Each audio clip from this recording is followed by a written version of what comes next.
Hello everyone. आज के इस वीडियो लेक्चर में हम क्लास 11th का ट्रिग्नोमेट्री चैप्टर नंबर 3 कंटिन्यू करने वाले हैं। एक्सरसाइज 3.3 तक हम कंप्लीट कर चुके थे। अभी तक इस चैप्टर में हमने क्या क्या किया है, एक छोटा सा रिवीजन लेते हैं। सबसे पहले हमने एंगल पढ़े, नेगेटिव एंगल, पॉजिटिव एंगल किस में मेजर करते हैं, डिग्री पढ़ा, रेडियन पढ़ा। आफ्टर देन हमने कुछ आइडेंटिटीज ट्रिग्नोमेट्री के ऊपर पढ़ी थी, क्वाड्रेंट पढ़े थे। और आज हम किस बारे में बात करने वाले हैं? आज हम बात करने वाले हैं ट्रिग्नोमेट्रिक इक्वेशंस के बारे में। ट्रिग्नोमेट्रिक इक्वेशंस, इक्वेशन का नाम, इक्वेशन हम पहले भी कर चुके हैं, अलजेब्राइक इक्वेशंस। और अब हम क्या पढ़ रहे हैं? Trigonometric equations. एक ऐसी इक्वेशंस जिसमें ट्रिग्नोमेट्रिक रेशियोज आ जाते हैं, उन इक्वेशंस को हम कहते हैं कि वो ट्रिग्नोमेट्रिक इक्वेशंस है। Equations involving trigonometric ratios are called trigonometric equation.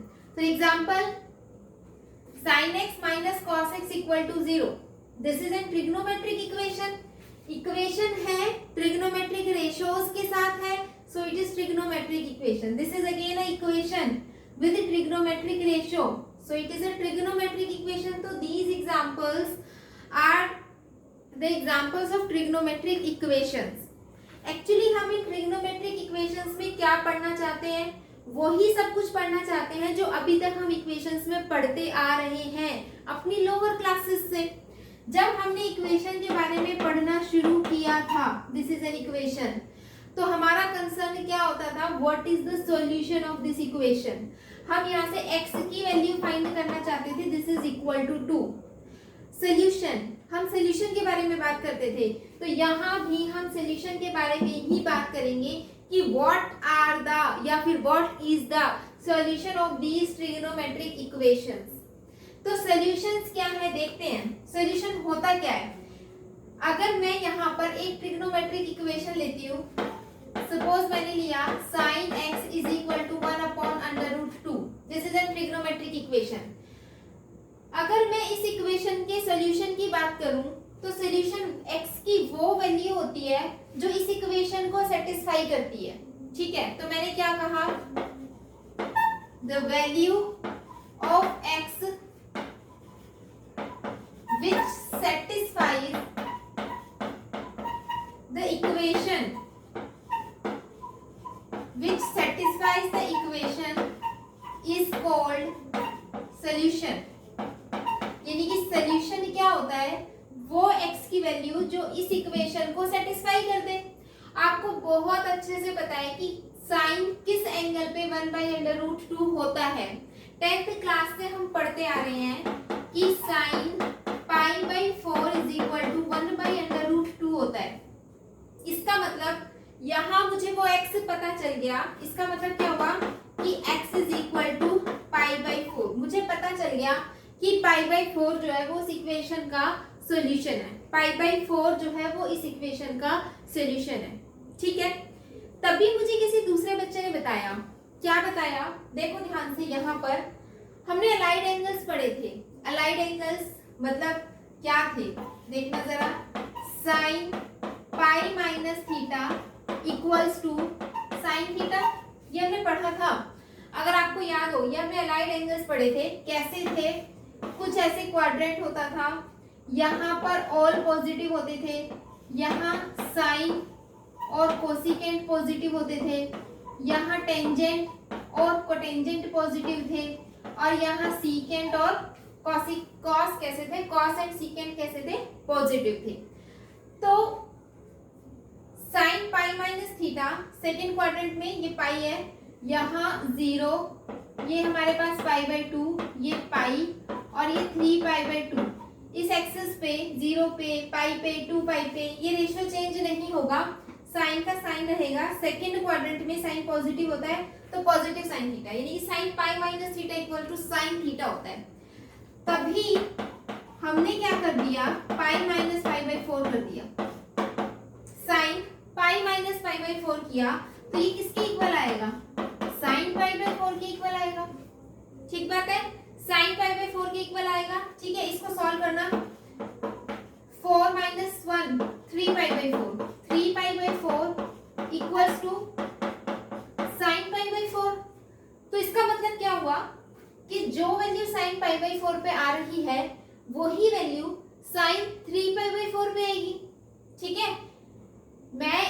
Equation का सॉल्यूशन करा रही हूँ, तभी मुझे किसी बच्चे ने ये करके दिखाया और कहा कि मैम sin पाई बाई 4 और sin 3 पाई बाई 4 पे दोनों पे सेम वैल्यू आ रही है, तो क्या इसका सॉल्यूशन हम ये नहीं कह सकते 3 पाई बाई 4, क्योंकि sin 3 पाई बाई 4 भी तो 1 बाई अंडर रूट 2 होता है, तो इसका सॉल्यूशन ये भी तो हुआ, क्या हुआ 3 पाई बाई 4 हुआ।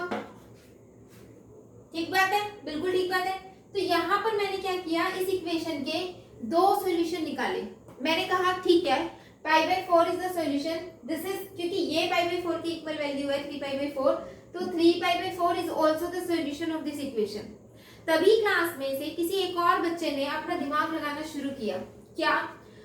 उस बच्चे ने कहा कि sine 2 pi minus theta 2 pi plus theta, sine 2 pi plus theta भी साइन थीटा होता है। अलाइड एंगल हमने पढ़े हैं, 2 पाई में रेशियो चेंज नहीं होगा, 2 पाई में कुछ भी प्लस करेंगे फर्स्ट क्वाड्रेंट भी आएगा, सारे पॉजिटिव होते हैं, तो साइन भी कैसा होगा, पॉजिटिव होगा।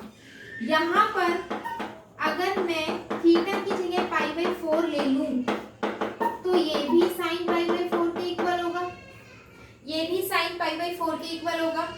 इसको अगर मैं सॉल्व करूं, 4 2 जा 8 प्लस 1 9, तो इसका मतलब क्या हुआ कि साइन 9 पाई बाई 4 भी साइन पाई बाई 4 के इक्वल होगा। तभी मुझे उस बच्चे ने कहा कि मैम इसका तो एक और सॉल्यूशन मिल गया, और वो सॉल्यूशन क्या है, वो सॉल्यूशन ढूंढ लिया हमने 9 पाई बाई 4। बिल्कुल सही है। अरे तुम ऐसे दिमाग लगाते जाओगे तो इनफाइनाइट सॉल्यूशन आ जाएंगे। बिल्कुल सही है ये बात, किसी भी इक्वेशन के इनफाइनाइट सॉल्यूशन हो सकते हैं। I am talking about infinite solution. Infinite मतलब आप कितने भी सॉल्यूशन निकालते जाओ, ढेर सारे सॉल्यूशन यहाँ निकल के सामने आ जाएंगे। ठीक है, तो सबसे पहली बात हमने क्या सीखी इस कॉन्सेप्ट में, हम सबसे पहले हम कर क्या रहे हैं, ट्रिग्नोमेट्रिक इक्वेशन को सॉल्व करना सीख रहे हैं। सॉल्यूशन का मतलब होता है x की वो वैल्यूज जो इन इक्वेशन को सेटिस्फाई करें। तब हमने देखा कि x की तो इनफाइनाइट वैल्यूज हो सकती हैं जो इन इक्वेशन को सेटिस्फाई करें। ऐसा क्यों? क्योंकि हमें बहुत अच्छे से पता है कि जैसे ही हमने 2 पाई एंगल कंप्लीट कर लिया, हम जब आगे बढ़ेंगे तो वैल्यूज रिपीट होनी शुरू हो जाएंगी, तो सॉल्यूशंस इनफाइनाइट सॉल्यूशंस बनते चले जाएंगे, इनफाइनाइट सॉल्यूशंस। तो अब हम यहाँ पर क्लासिफिकेशन कर रहे हैं उन इनफाइनाइट सॉल्यूशन का। क्या कर रहे हैं, नेक्स्ट हम आगे यहाँ क्या पढ़ने वाले हैं, classification of solution.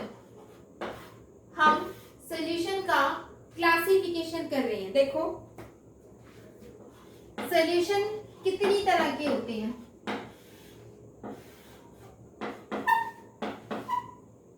Particular solution,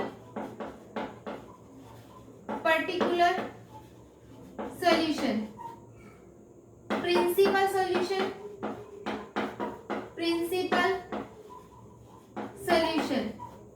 और नेक्स्ट हमारे पास आएगा यहाँ पर, चलो इस क्लासिफिकेशन को अच्छा डिटेल में पढ़ते हैं थोड़ा सा। ठीक है, क्लासिफिकेशन को थोड़ा रफ करती हूँ फिर बताती हूँ।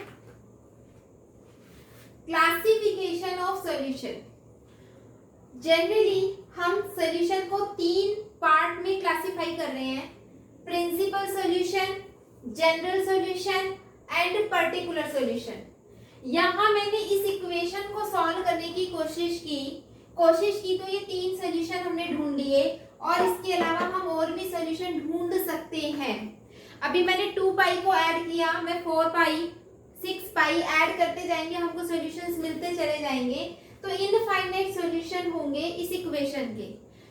तो कौन सा सॉल्यूशन किस कैटेगरी में आएगा, क्या होते हैं, प्रिंसिपल सॉल्यूशन क्या होता है, एग्जाम में हमसे पूछा जाए find the principal solution of this equation, या फिर कहा जाए find the general solution of this equation, तो क्या मीनिंग है प्रिंसिपल सॉल्यूशन, जनरल सॉल्यूशन के।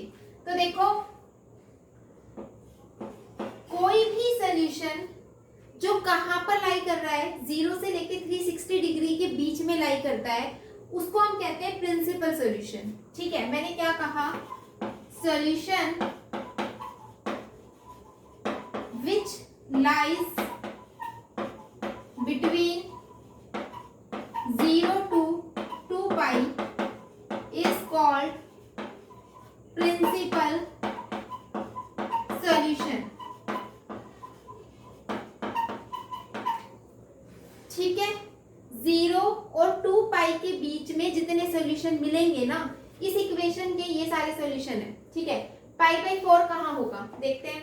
देखो हमने यहाँ पर ये बना लिया, ये हमारे पास 0, ये हमारे पास पाई बाई 2, ये पाई और ये 3 पाई बाई 2 और फिर यहाँ पर आ गए हम 2 पाई पे।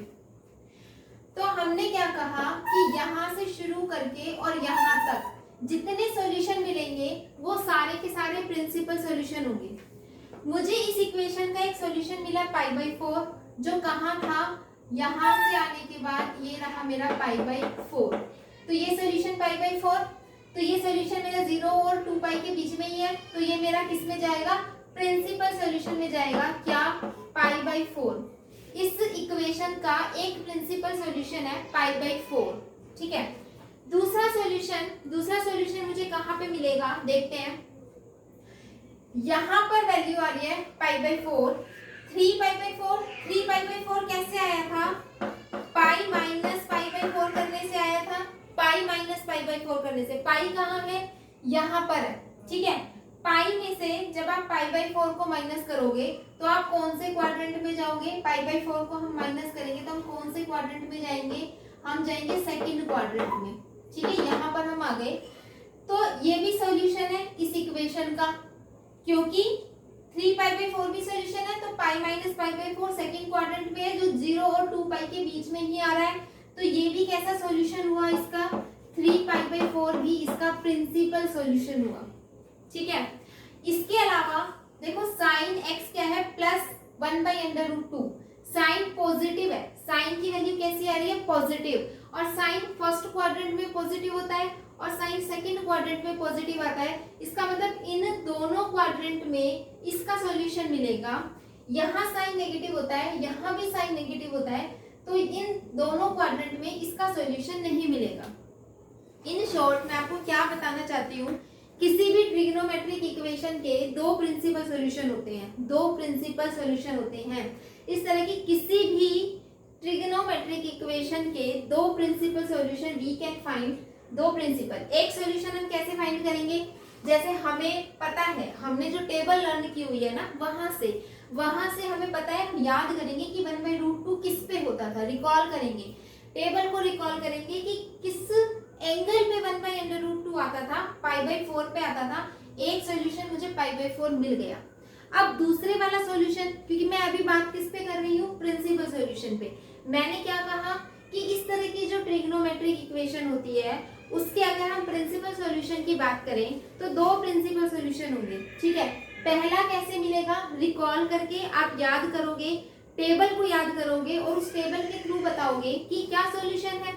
और दूसरा कैसे मिलेगा, दूसरा सॉल्यूशन कैसे मिलेगा, आप ये देखोगे कि साइन पॉजिटिव है तो सेकंड क्वाड्रेंट में और फर्स्ट क्वाड्रेंट में सॉल्यूशन होंगे। इसमें मिल गया तो सेकंड क्वाड्रेंट में सॉल्यूशन ढूंढना है। कैसे, सेकंड क्वाड्रेंट में जाने के लिए मैं क्या यूज करूंगी, पाई माइनस थीटा का, जैसे कि मैंने यहाँ किया, पाई माइनस थीटा क्या था, पाई बाई 4, तो पाई माइनस पाई बाई 4। अगर मुझे इसमें ढूंढना है, ठीक है, अब सपोज करो ये माइनस होता, ये माइनस होता, तो सीधी सी बात है इसके सॉल्यूशन इसमें होते, थर्ड क्वाड्रेंट में होता और फोर्थ क्वाड्रेंट में होता। तो मुझे थर्ड क्वाड्रेंट में अगर सॉल्यूशन ढूंढना है तो मैं क्या करूंगी, थर्ड क्वाड्रेंट में जाने के लिए I will use pi plus theta. हम सेकंड क्वाड्रेंट में जाने के लिए पाई बाई 2 प्लस थीटा नहीं करेंगे। मैंने क्या कहा, सेकंड क्वाड्रेंट में जाने के लिए मैं यहाँ पर ये नहीं कर सकती पाई बाई 2 प्लस पाई बाई 4, ऐसा नहीं करेंगे हम। क्यों नहीं करेंगे, क्योंकि पाई बाई 2 पे ये साइन साइन ही नहीं रहेगा, क्या बन जाएगा, कॉस बन जाएगा। इसीलिए इसका यूज नहीं करेंगे, इसका भी यूज नहीं करेंगे। यूज किसका करेंगे, पाई का और 2 पाई का, क्योंकि पाई पे और 2 पाई पे हमारे पास ट्रिग्नोमेट्रिक रेशियोज चेंज नहीं होते। ठीक है ना, क्या कहा मैंने, सेकंड क्वाड्रेंट में अगर मुझे ढूंढना है तो मैं किसका यूज करूंगी, पाई माइनस थीटा। थर्ड क्वाड्रेंट में अगर मुझे ढूंढना है तो पाई प्लस थीटा, और अगर मुझे फोर्थ क्वाड्रेंट में ढूंढना है तो 2 पाई माइनस थीटा, और अगर फर्स्ट क्वाड्रेंट में ढूंढना है तो फर्स्ट क्वाड्रेंट में नहीं, मतलब आगे आगे आपको जाना है 2 पाई प्लस, तो फिर वो 2 पाई प्लस थीटा। ठीक है, तो एक तो ये वाली इंफॉर्मेशन किस लिए जरूरी है, प्रिंसिपल सॉल्यूशन फाइंड करने के लिए। किसी भी ट्रिग्नोमेट्रिक इक्वेशन की कितने प्रिंसिपल सॉल्यूशन होंगे, 2। पहला कैसे मिलेगा, याद करेंगे टेबल को, उससे निकालेंगे। दूसरा कैसे मिलेगा, चेक करेंगे कि साइन एक्स कैसा है, नेगेटिव है या पॉजिटिव है। अगर पॉजिटिव है तो फर्स्ट और सेकंड क्वाड्रेंट में ही होंगे। फर्स्ट वाला तो हमने रिकॉल करके निकाल लिया, सेकंड क्वाड्रेंट में निकालने के लिए मुझे पाई माइनस थीटा करना पड़ेगा। ठीक है, तो इस तरह से हमने ये वाला सॉल्यूशन और ये वाला सॉल्यूशन, हमने बताया कि ये दोनों सॉल्यूशन कैसे हैं, प्रिंसिपल सॉल्यूशन है। इसके अलावा और जितने भी सॉल्यूशन होंगे, जैसे कि 9 पाई बाई 4 कैसे आया था, 9 पाई बाई 4 कैसे आया है, ये आया है 2 पाई प्लस पाई बाई 4 करके, 2 पाई प्लस पाई बाई 4 करके, यानी कि एक सर्कल पूरा करने के बाद मैं वापस जब यहाँ पर गई हूँ तो ये सॉल्यूशन आया है। और 2 पाई के बाद जितने भी सॉल्यूशन आएंगे वो सारे के सारे प्रिंसिपल सॉल्यूशन में नहीं होते, क्योंकि प्रिंसिपल सॉल्यूशन क्या होते हैं, वो solution which lies between 0 to 2 पाई, जो 0 और 2 पाई के बीच में लाई करते हैं। तो इसका मतलब ये सॉल्यूशन प्रिंसिपल सॉल्यूशन तो नहीं है। अब अगर ये सॉल्यूशन प्रिंसिपल सॉल्यूशन नहीं है तो क्या ये सॉल्यूशन जनरल सॉल्यूशन है, नहीं, ये सॉल्यूशन जनरल सॉल्यूशन भी नहीं है। तो जनरल सॉल्यूशन क्या होता है, प्रिंसिपल सॉल्यूशन हमने पढ़ लिया, क्या समझा, फिर से सुन लो। प्रिंसिपल सॉल्यूशन के लिए हमने ये समझा कि कोई भी सॉल्यूशन, इक्वेशन का कोई भी सॉल्यूशन जो 0 से लेके 2 पाई एंगल के बीच में लाई करता है वो प्रिंसिपल सॉल्यूशन होते हैं। किसी भी ट्रिग्नोमेट्रिक इक्वेशन के 2 principal solution we can find, हम फाइंड कर सकते हैं। ठीक है, अब मैं बात कर रही हूँ जनरल सॉल्यूशन की। जनरल सॉल्यूशन क्या होता है, बहुत सिंपल भाषा में बताऊं तो हमें पता है कि इक्वेशन के इनफाइनाइट सॉल्यूशन है।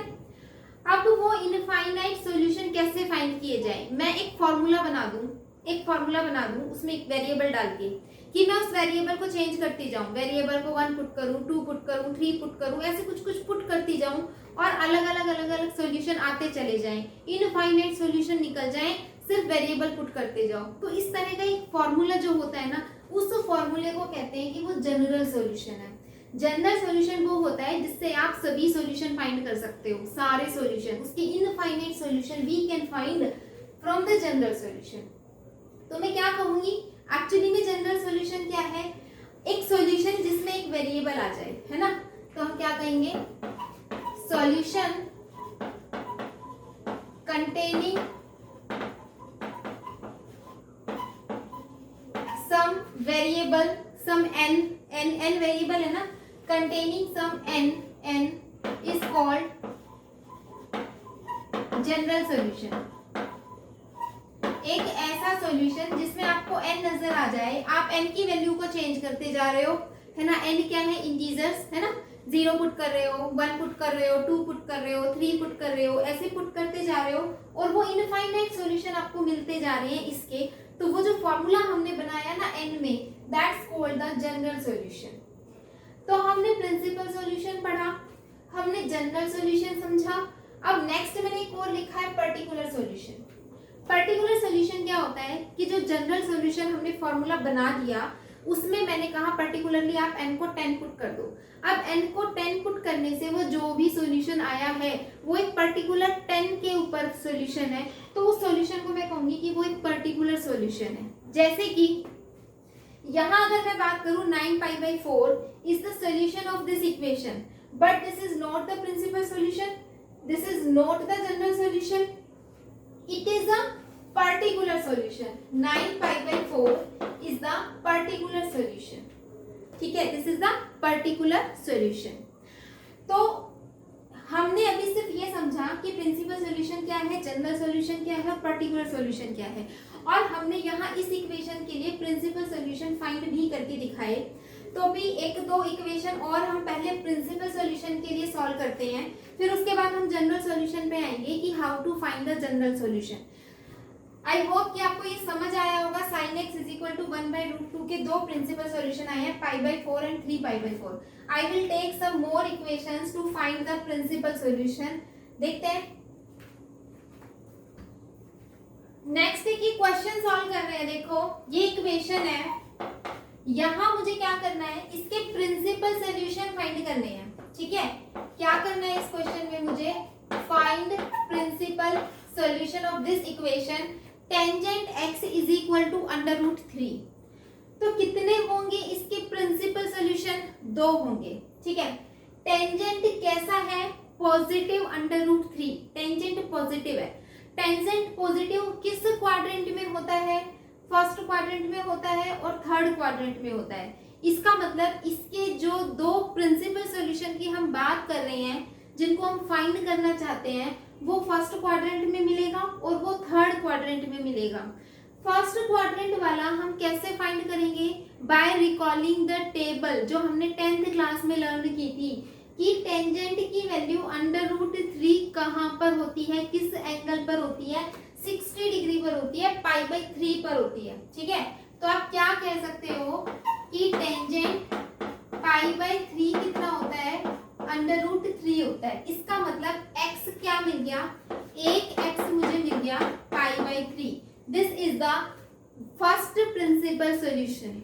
मुझे सारे प्रिंसिपल सॉल्यूशन फाइंड करने हैं। क्या इसका कोई और प्रिंसिपल सॉल्यूशन भी होगा, हाँ एक और होगा, जो किस क्वाड्रेंट में लाई करेगा, थर्ड क्वाड्रेंट में। कैसे फाइंड करते हैं, थर्ड क्वाड्रेंट में फाइंड कैसे करते हैं, पाई प्लस थीटा, पाई में थीटा प्लस करते हैं, थीटा कितना है, π/3 है। ठीक है, तो अगला सॉल्यूशन मुझे क्या मिलने वाला है, देखो क्योंकि tangent pi plus theta equal to tangent theta होता है।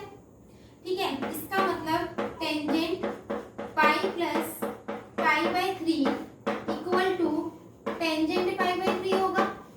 ठीक है, और ये कितना होगा, 4π/3। इसका मतलब टेंजेंट 4π/3 टेंजेंट π/3 के इक्वल होगा। तो इसका मतलब दूसरा सॉल्यूशन हो गया 4π/3।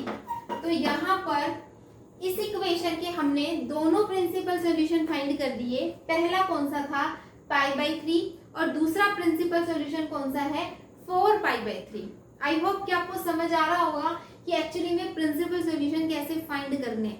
प्रिंसिपल सॉल्यूशन वो सॉल्यूशन होते हैं जो 0 से लेके 2π के बीच में बिलोंग करते हैं। ठीक है, 0 से लेके 2π के बीच में सेटिस्फाई करने वाले केवल दो ही होंगे जो इस तरह की इक्वेशन को क्या करेंगे, सेटिस्फाई करेंगे।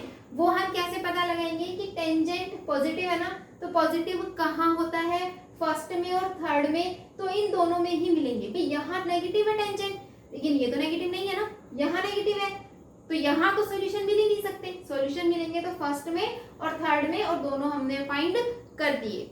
देखते हैं एक और क्वेश्चन देखते हैं यहाँ पर हम। एक है हमारे पास cos x is equal to -1/2। ठीक है, नेक्स्ट है हमारे पास cos x is equal to -1/2। मुझे क्या करना है, इसके प्रिंसिपल सॉल्यूशन फाइंड करने हैं, प्रिंसिपल सॉल्यूशन। ठीक है ना, तो अब यहाँ पर सबसे पहली बात, cos x कैसा है, नेगेटिव है। cos x कैसा है, नेगेटिव है। cos कहाँ नेगेटिव होता है, यहाँ पे सारे पॉजिटिव होते हैं, cos यहाँ पे पॉजिटिव होता है, तो cos सेकंड क्वाड्रेंट में और थर्ड क्वाड्रेंट में नेगेटिव होता है। cos सेकंड क्वाड्रेंट में और cos थर्ड क्वाड्रेंट में नेगेटिव होता है। तो इसके सॉल्यूशन हमको या तो सेकंड क्वाड्रेंट में या थर्ड क्वाड्रेंट में मिलेंगे। ठीक है जी।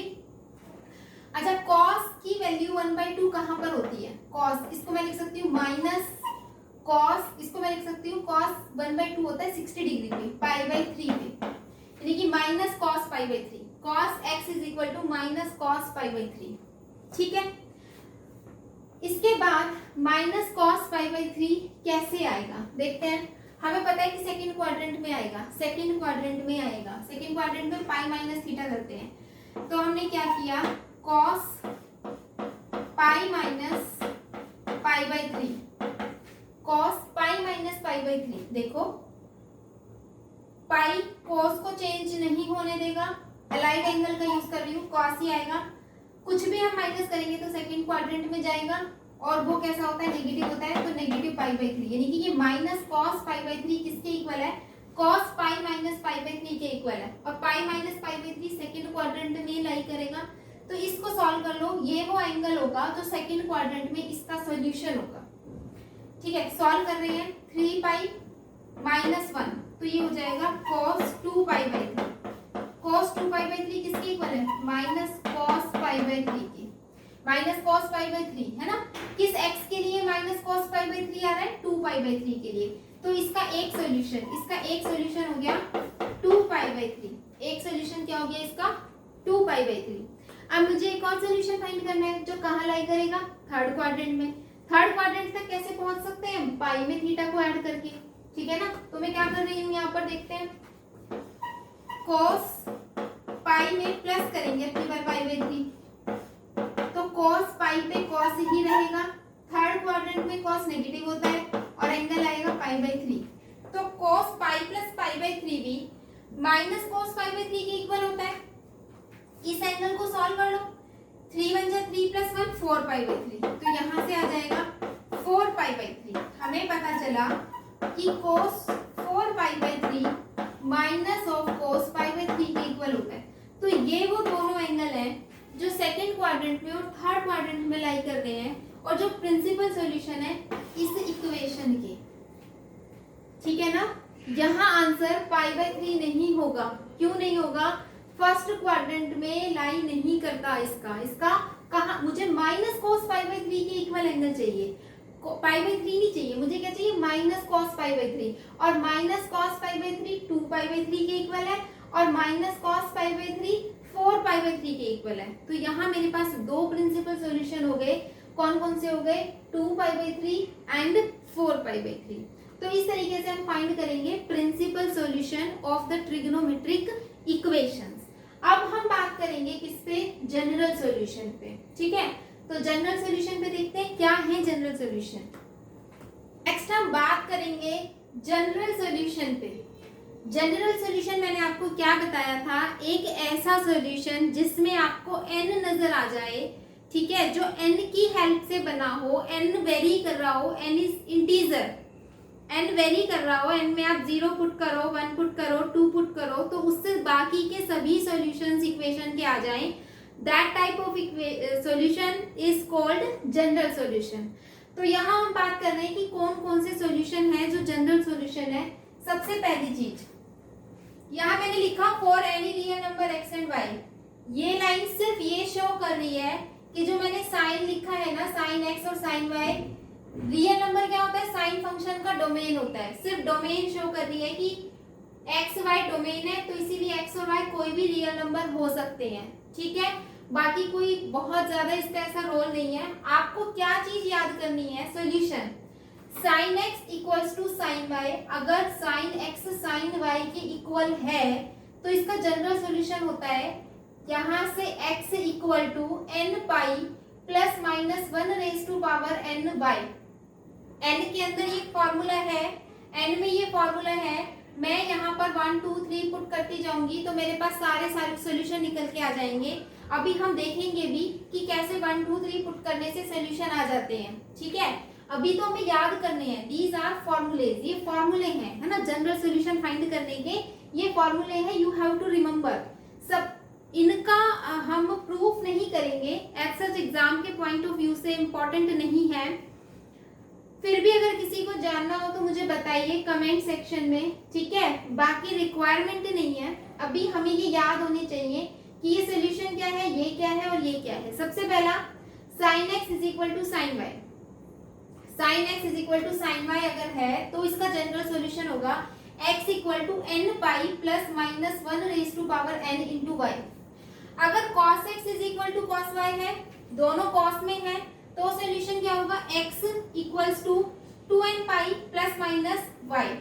यहाँ क्या था n पाई, यहाँ क्या है 2n pi plus minus 1 raise to power n y था, और यहाँ प्लस माइनस y, यहाँ भी n इंटीजर है, यहाँ भी n इंटीजर है, ठीक है। तीसरा मैंने लिखा है टेंजेंट x अगर टेंजेंट y के इक्वल हो, इसके ऊपर मैंने एक लाइन लिखी है for x, y belongs to r minus 2n plus 1 pi by 2। तो ये चीज आपको समझ आनी चाहिए कि ये चीज क्या है। अगर आप ट्रिग्नोमेट्री स्टार्टिंग से अच्छे से पढ़ रहे हैं तो डेफिनेटली आपको पता होगा कि r minus 2n plus 1 pi by 2 this is the domain of the tangent function. ये टेंजेंट फंक्शन का डोमेन है, हमने डिस्कस किया था जब हमने डोमेन पढ़ा था, ठीक है ना। सॉरी, तो यहाँ पर ये क्या है, टेंजेंट फंक्शन का डोमेन है। तो जब टेंजेंट x इक्वल होगा टेंजेंट y के तो सोल्यूशन होगा x equal to n pi plus y, x equal to n pi plus y। यहाँ भी n पाई है, याद करना है आपने। कैसे याद करोगे, n pi plus minus 1 n pi plus minus 1 raise to power n into y, 2n pi plus minus y, n pi plus y, ठीक है। तो ये तो हमारे हो गए 3 जनरल सॉल्यूशन। कब, जब sin x equal to sine y, cos x equal to cos y और tangent x equal to tangent y। हमने ये पहले भी पढ़ा था क्या, कि sin x 0 कब होता है, जब x इक्वल टू n पाई होता है। n पाई यानी कि x एक्सिस के ऊपर, 0 पाई, 2 पाई, 3 पाई, 4 पाई। अगर आपको याद हो, चीजें आपको याद होनी चाहिए, है ना। प्रॉब्लम यही होती है ना कि हमें याद नहीं होता। ये 0, यहाँ पर पाई, फिर यहाँ पर 2 पाई, फिर यहाँ पर 3 पाई, हम घूमते जा रहे हैं ना, ठीक है। तो हमने क्या पढ़ा था, x एक्सिस के ऊपर साइन हमेशा क्या होता है, 0। जो x एक्सिस के ऊपर एंगल लाई करते हैं उस पर साइन 0 होता है, यानी कि 0 पे, 2 पाई पे, 3 पाई, 4 पाई, 5 पाई, 6 पाई, यानी कि n pi. You can say that n pi, n पाई पर साइन x क्या होगा, 0। यानी कि कहीं भी अगर लिखा है साइन x इक्वल टू 0 तो इसका मतलब उसका सॉल्यूशन होगा x is equal to n pi. This is the general solution of this equation. sin x is equal to 0 is a trigonometric equation and its general solution is x is equal to n pi. Similarly, cos x is equal to 0 and this is a trigonometric equation and the general solution of this trigonometric equation is x is equal to 2n plus 1 pi by 2, है ना। 2n plus 1 pi by 2। हमने कहा था कि y axis पर जो angle होंगे ना उसके लिए cos 0 होगा। तो y एक्सिस पर ये है pi by 2, 3 pi by 2, 5 pi by 2, 7 pi by 2। तो ये सभी एंगल्स, और ये 2n plus 1 pi by 2 यही एंगल्स तो डिनोट कर रहा है, ठीक है ना। तो cos x 0 then x is equal to 2n plus 1 pi by 2। If tangent x is equal to 0, tangent x is sin x upon cos x। तो जो sin का होगा वही टेंजेंट का रहा होगा। sin का क्या, x is equal to n pi, तो टेंजेंट का भी x is equal to n pi। तो यहाँ पर 1 2 3 4 5 6 ये 6 इंफॉर्मेशन जो बहुत इंपॉर्टेंट है, आपको ये याद होनी चाहिए। उसके बाद देखना क्वेश्चंस कितने आसान हो जाते हैं। जैसे देखो सॉल्व करते हैं, यहाँ मैंने 2 क्वेश्चन लिखे हैं, cos x is equal to 1 by 2 and sin x is equal to minus under root 3 by 2। In questions को सॉल्व करते हैं। देखो कि कैसे हम यहाँ पर जनरल सॉल्यूशन फाइंड करेंगे। जनरल सॉल्यूशन कैसे फाइंड करेंगे, जनरल सॉल्यूशन देखो cos में जनरल सॉल्यूशन फाइंड करने के लिए cos x is equal to cos y होना चाहिए, ठीक है। तो मैं क्या कर रही हूँ, 1 by 2 cos कहाँ होता है, cos कितने एंगल पे, 1 by 2 रिकॉल करो टेबल से, 1 by 2 किस एंगल पे आता है, 60 डिग्री पे आता है, 60 डिग्री पे आता है, यानी कि पाई बाई 3 पे आता है। मैं लिख सकती हूँ उसको cos पाई बाई 3, ठीक है। ये हो गया cos x is equal to cos pi by 3। तो अब आप देख सकते हो कि कुछ ऐसा बन गया, cos x is equal to cos y, cos x is equal to cos y बन गया ना। जनरल सॉल्यूशन फाइंड करने के लिए मुझे इसी तरह का फॉर्मेट बनाना होता है। हमने कितने फॉर्मेट सीखे हैं जनरल सॉल्यूशन में, sin x is equal to sin y, cos x is equal to cos y, tan x is equal to tan y, या फिर ये 0 वाले, है ना। तो यहाँ पर cos x is equal to cos y मैंने बना दिया। तो सॉल्यूशन मुझे याद होना चाहिए कि इसका सॉल्यूशन होता है x is equal to 2n pi plus minus y, ठीक है। तो x is equal to 2n pi plus minus y, y कितना है यहाँ पर, पाई by 3, pi by 3। This is the solution, यही आंसर होगा। This is the solution, this is the general solution. हमने कहा था कि जनरल सॉल्यूशन से हम इसके सभी सॉल्यूशंस फाइंड कर सकते हैं, सभी सॉल्यूशन, प्रिंसिपल सॉल्यूशंस भी और पर्टिकुलर सॉल्यूशंस भी। कैसे देखें, पहले हम इसका प्रिंसिपल सॉल्यूशन फाइंड करते हैं अपने प्रिंसिपल सॉल्यूशन वाले मेथड से, फिर देखेंगे कि क्या यहाँ से भी वही सॉल्यूशंस आ रहे हैं, ठीक है, फिर क्रॉस वेरीफाई करेंगे। तो पहले मैं इसके प्रिंसिपल सॉल्यूशन, एक तो मुझे मिल गया रिकॉल करने से कि π/3 इसका प्रिंसिपल सॉल्यूशन होगा, π/3। कॉस कैसा आ रहा है, पॉजिटिव आ रहा है। फटाफट से मैंने क्वाड्रेंट बनाए, कॉस पॉजिटिव देखा मैंने, फर्स्ट में और फोर्थ में कॉस पॉजिटिव होता है, इन दोनों में होता है। फर्स्ट वाला तो π/3 मुझे मिल गया, मुझे ये वाला और चाहिए। अब थर्ड वाले क्वाड्रेंट में जाने के लिए मुझे क्या करना होता है, 2π में से थीटा को माइनस करना होता है। यहाँ 2π है, माइनस करेंगे थीटा को, तभी मैं फोर्थ क्वाड्रेंट में जाऊंगी। तो इसका मतलब मैं क्या करूंगी, 2π माइनस π/3, π/3 है ना पहला, तो 2π माइनस π/3, 3 2 जा 6 माइनस 1 यानी कि 5π/3, यानी कि जो दूसरा प्रिंसिपल सॉल्यूशन होगा इसका वो होगा 5π/3। तो अब हम जरा चेक करते हैं कि क्या ये दोनों सॉल्यूशन मुझे इस जनरल सॉल्यूशन से मिल सकते हैं। चेक करते हैं कैसे हम इसको चेक करेंगे। देखो, हमने कहा कि यहाँ पर n जो है ना, n दिस इज इंटीजर, ये इंटीजर है। n को मैं जैसे ही 0 पुट करूंगी तो ये पूरा 0 हो जाएगा। मेरे पास क्या बचेगा, प्लस माइनस π/3 बचेगा, यानी कि पॉजिटिव π/3 आ गया, पॉजिटिव π/3 आ गया। नेक्स्ट में क्या कर रही हूँ, n को 1 पुट कर रही हूँ, n को मैं क्या पुट कर रही हूँ, 1। तो ये हो जाएगा 2π प्लस π/3। सॉल्व करेंगे, इसको सॉल्व करेंगे, π/3 और माइनस π/3 भी है ना, तो माइनस वाला ले लो, माइनस π/3 करेंगे तो ये कितना आ जाएगा, 5π/3, ठीक है। प्लस वाला लेंगे तो क्या आ जाता है यहाँ पर 7π/3, वो भी इसका एक सोल्यूशन होता है 7π/3, लेकिन वो पर्टिकुलर सॉल्यूशन होता, वो प्रिंसिपल सॉल्यूशन नहीं होता।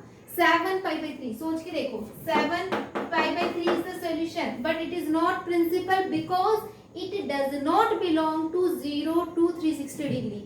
ये 0 डिग्री से 360 डिग्री के बीच में लाई नहीं करता, ये एंगल 360 से बड़ा है। इसको सॉल्व करके देखना, ये एंगल 360 से बड़ा है, इसीलिए ये प्रिंसिपल सॉल्यूशन नहीं है। प्रिंसिपल सॉल्यूशन कौन से हैं, π/3 एंड 5π/3, और वो मुझे इस जनरल सॉल्यूशन से फाइंड हो जा रहे हैं, ठीक है। तो जनरल सॉल्यूशन फाइंड करने के लिए ये 6 चीजें आपको याद होनी चाहिए। कोई भी इक्वेशन हो, कॉस में बना लो दोनों को, और उसके बाद वो फॉर्मूला अप्लाई कर दो, आंसर आपके सामने होगा। एक और क्वेश्चन देखते हैं।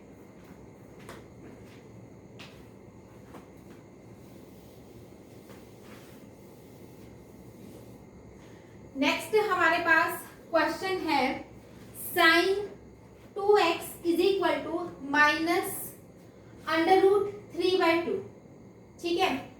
ये क्वेश्चन है मेरे पास।